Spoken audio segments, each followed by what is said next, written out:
Hi everyone, this is Dr. Arini and welcome to English 101 online. So, English 101 online is a fully online course.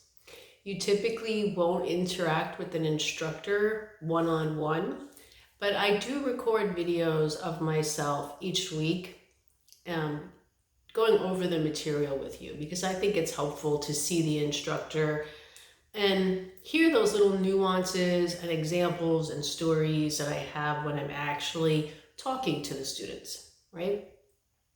So let me start by telling you a little bit about myself so that you have some understanding of who I am. I'm originally from New York City, so you're going to hear that in my voice. You're going to hear that accent come out in my voice every once in a while. And excuse me, I just had a coughing fit and I had to stop the video that I was creating and delete it.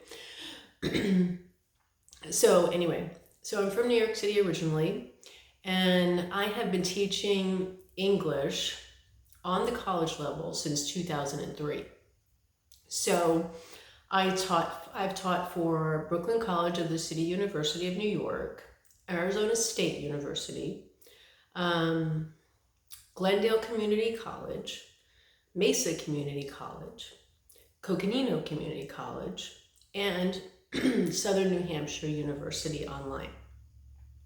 So I've been teaching for quite some time and in a variety of places, and I've worked with every kind of student you can possibly imagine. And I love doing it. I love interacting with students. I love helping them. I love seeing them grow. I love seeing the improvement from the beginning of the semester to the end of the semester.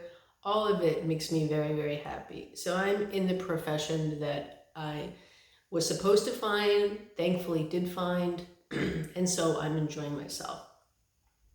And as a result, you can feel very comfortable knowing you can contact me at any point and I'm going to be there for you. So what I mean by that is my phone number is in the course. You can text me at any point. You can call me at any point. You can email me at any point through Canvas, which is our learning management system. Okay. And you can request that we set up a Zoom if you want to see me and we can talk that way. So any which way that you want to communicate is completely and utterly fine, with me, okay? So back to what I do. I've taught English 101, English 102, creative writing, creative nonfiction writing, English as a second language, personal exploratory writing, memoir writing, writing to heal, grammar, so many different types of writing over the course of my career. And I really enjoy it. I enjoy the subject area and I enjoy students. So a little bit about my degrees. So I'll tell you a little bit about my degrees. My bachelor's degree was in English with English literature with a minor in secondary education. My master's degree was in English literature, and my PhD was in creative writing with a specialization in interdisciplinary sciences with a specialization in creative writing and creative nonfiction. So I've been teaching composition now since 2003, okay? So that's a little bit about me and a little bit about what I do. Regarding English 101, okay? So English 101 is an introductory course, and I really feel that it's one of the most important introductory courses, and this is why. In English 101, we're setting you up to begin to understand how to think and research like a college student. So all of those skills that you're going to need to be professional, think professional, all of it is going to come from the foundations laid in English 101. So for example, you'll be given a couple of different assignments, and I prefer for students to choose their own topics to research because it's far more interesting. And students really get into, their writing that way, right? So this is the first time maybe for a lot of you that you'll have the freedom to research and write about what you want to, okay?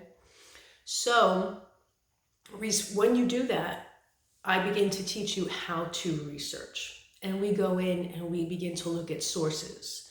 So what makes a valid source versus fake news, okay? We look at sources that come from the NAU library, from the databases that are there that are peer-reviewed as the top sources. We look at Google Scholar. We look at, some internet sources, and we decide whether or not those sources are valid sources, credible sources, okay? So that's number one. Then once you locate the sources that you want to read, right? That are interesting, that inform your topic, you read them, you begin to synthesize them in your brain, right? And then you begin to put them down onto paper and use quotes or paraphrase the information, citing where it came from, citing where you got the information, so that you're creating an ethos, a credibility with your reader that you are giving them true facts, okay? So we go over how to actually cite sources, what a works cited looks like, what in-text citations look like, all of that, okay? So that it then becomes logical to you why we do these things and why people, why people have been doing these things for centuries, right? So, not really centuries, for decades, okay? So that's number one. And then you begin to write and you begin to rewrite, and you put together some really well thought out essays, right? So what we do in this course is I've broken it up into a couple of different subjects.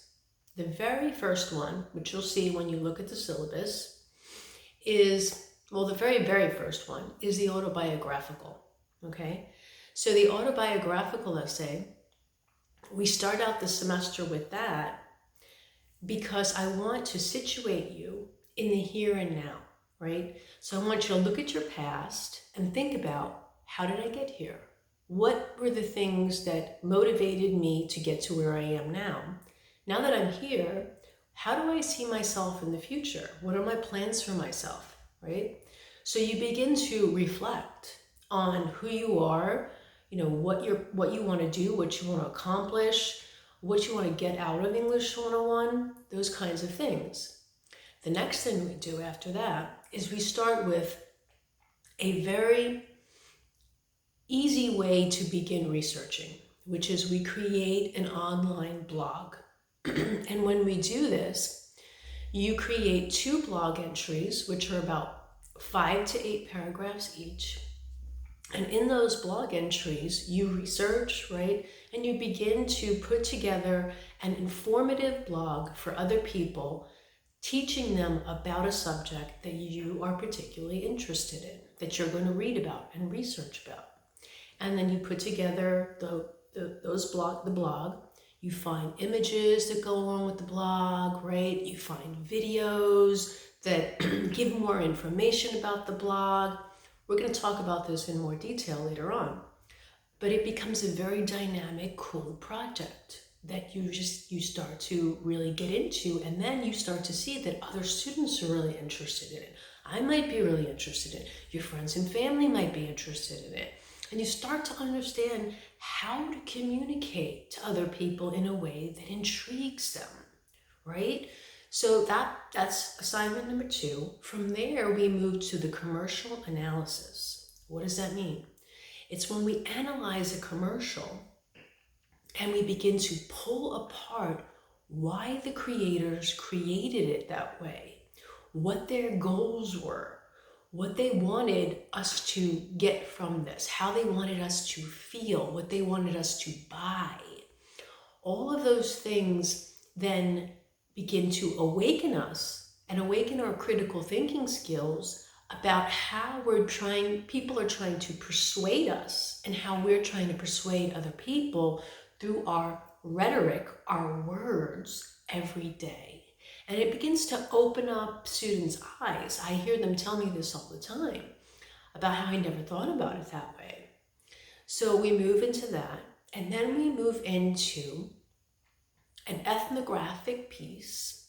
So I'll explain to you, and we're going to go into this deeper in the course, but an ethnographic piece that's an argument where you pick a culture that you're very interested in learning more about, and then you go deeper into that culture and you begin to make an argument for what it is that Americans can learn from this culture that's different from ours. Like, what might we be lacking that this other culture does really well that we can learn from it? And you begin to build an argument that kind of clues other people in on what our deficits might be and how these other cultures have things of value too, not just the United States, not just our American culture. So there's that one. Then the semester is pretty much over at that point, and we are reflecting back on the semester. And so we do a reflection essay where you go through and you reflect on what it was like to be in a writer's workshop that was online, what it was like with working with a professor, what was it like working with other students, what were the feedback like, what was it like to give feedback, what was it like to research, how did you enjoy each project? So these are the things that are going to happen. And that might sound overwhelming at the beginning, but trust me, it's not. Like, students tell me all the time in their reflective essays, I thought when I saw the list of things I had to do that I was never going to do it, and I started to have a panic attack. You're not. You're going to be just fine. And you're going to do great. And what's really great about it is because you get to choose your own topics, you begin to evolve as a person, not just as a writer, as a student, as an academic, but as a person.